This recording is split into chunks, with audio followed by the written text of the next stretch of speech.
Hi, I'm Tim. Welcome to Watchbox, and thanks for logging on. If you love this watch, email me, tmosso at thewatchbox.com, your purchase and pricing email question line for buying this or any watch you see here on our channel or any Watchbox platform. It's in the description below. Reach out to tmosso at thewatchbox.com.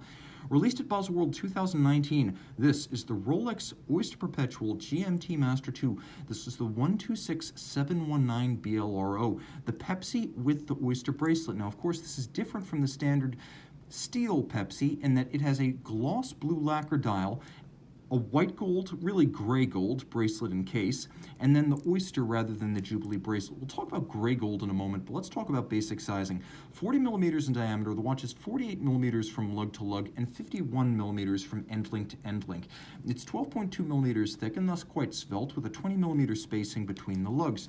Throw it on my wrist, which is 16 centimeters in circumference, and though visually it looks like a 42, it wears much more compact. I would go so far as to say it's worth trying on a wrist as small as 13.5 centimeters circumference, because the watch is not that big. It's massive, but it's not that big. And there's something special about this watch, all in gold, with a solid case back, with solid end links, center links, and a machined clasp. This is the rare watch that feels as expensive as it is. There's something tangible about the intangible. That is, the watch, eyes closed, feels like a massive class. You understand this is something uncommon, something special, something regal and rare, even by the standards of the luxury watch hobby. So this is a watch that lives up to expectations and perhaps even exceeds the hype. Let's take a quick look at the bracelet. Gray gold. I mentioned it a moment ago. It's an 18-karat alloy that's white all the way through. It is white gold, and unlike conventional white gold, which needs to be rhodium plated to achieve whiteness, gray gold is the same white color all the way through. So if you scratch it, there's no different color underneath, and it never needs to be plated. Rolex makes its own gold. It has its own foundry. It makes its own cases, bracelets, and clasps, so it controls the entire process from the metallurgy down to the creation of the individual components. Polished straight through, this is a premium watch, no satin finish on the top center links here. Polish on the outer faces of the links, removable links fixed by screws. You can see that the clasp is polished internally. It has this lift lock system, that's lock number 1, and then the clamshell with a kerf underneath the crown, so you can easily dig your nail and pop that open. There is an easy link system built in, which is a tool-free 5mm in and out adjustment mechanism. It allows you to quickly and easily, I'm going to try to show you something else here, it allows you to quickly and easily adjust when this watch is on your wrist during hot weather or activity and you might need a little bit more margin. Easy Link gives you the equivalent of adding or removing one sizable link. So you have the ability to remove a link, use Easy Link, and then if you look internally, you can see there are some divots drilled inside the clasp.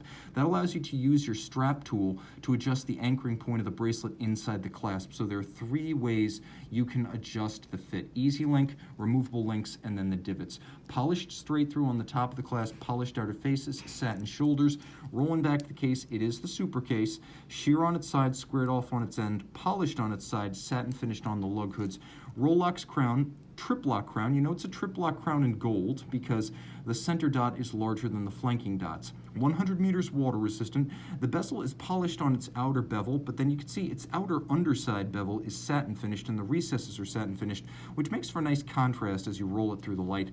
The bezel insert is identical to the steel watch, and it's a ceramic insert that is highly scratch resistant, with the indices and the numerals actually platinum deposits inside the bezel. So the bezel itself is gold, but the insert is ceramic, and then the recesses are coated in platinum. The dial is lacquered blue. This is a special piece because the blue lacquer in conjunction with the white gold creates a very impressive wrist presence without the bombast of size. This watch really doesn't need it. It has a lot of color and character, and again, with the solid links, the milled clasp, and yes, a solid case back of gold, it is a very heavy watch. Underneath the sapphire crystal, you can see white gold hands and indices. There is a second time zone in 24-hour format, that red lacquered triangular index hand. You can see that I'm able to set the local time separately and be able to jump the date forward and backwards as I travel, but everything else keeps constant, and the watch is still ticking. I pull the crown out one more stop, and now it's in hacking or stop seconds mode, and I can set that local time and that 24-hour hand in sync, and the seconds hand stops. Rolex has this standard called superlative chronometer, whereas a COSC chronometer test is a bare movement test where you're allowed to deviate -4 + 6 seconds per day during the test. Rolex has a standard cased up for the watch that they call superlative chronometer, which means the watch is going to deviate no more than -2 + 2 seconds per day as a fully cased up watch before it leaves the factory.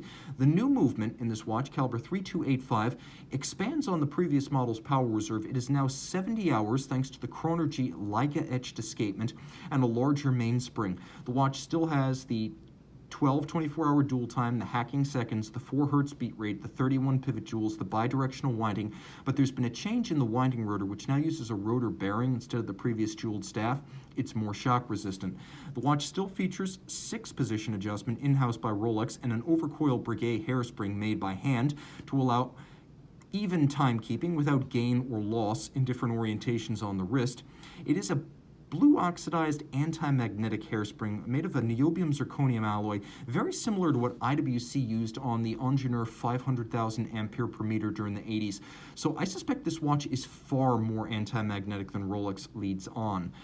Also, shock resistant. In addition to the new rotor bearing, there's a free-sprung balance with a full balance bridge to make this a very impact-resistant watch. So it's water-resistant, anti-magnetic, and shock-resistant. It is the full suite. A very tough watch in a very rich package. Email tmosso@thewatchbox.com for purchase and pricing details. And we are back with the white gold Rolex Pepsi GMT.